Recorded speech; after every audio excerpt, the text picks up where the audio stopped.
One of the most popular shoes of the year is getting an update. Meet the New Balance 1080 V15, yes, without the Fresh Foam X. The New Balance 1080 line has been a super popular line for a number of years. They are now on the 15th version, and it's gone through some major changes this year. The first most notable change is in the naming. They removed the Fresh Foam X because the midsole is no longer Fresh Foam.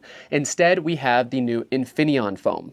Now, from what I've heard, this is actually a supercritical TPU, so it's supposed to be probably a little less squishy and a little bit more responsive compared to previous years. The other thing that I've noticed that is pretty different in my mind is that the upper is not nearly as cushioned or as warm as previous years. That's kind of been my beef with the 1080 is it kind of sat between a max cushion recovery day shoe and a standard daily trainer, and it felt like it was a nice in between, but to me, it maybe was a little bit too warm or maybe a little bit too soft, and the 1080 V15 seems to kind of address both of those issues. Now, the shoe is supposed to be retailing for $170, I believe, in January of 2026, and from a specs perspective, we're basically dealing with 40 in the heel and 34 in the forefoot for that nice 6mm drop. Weight-wise, we're coming in at 9.2 ounces, which is 261 grams. I'll have to go and compare that to last year's model. I'm not sure off the top of my head what those specs are. All in all, though, I only have about 8 miles on the shoe, so we're not here for a full review just yet.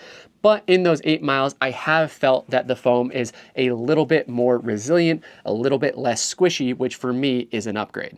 So for those of you who have been running in a 1080 for a while, I'm curious to hear in the comments whether you think that these changes are an upgrade or a downgrade. And if you're interested in the full review on YouTube, stay tuned as that will be ready probably in a couple of weeks from now.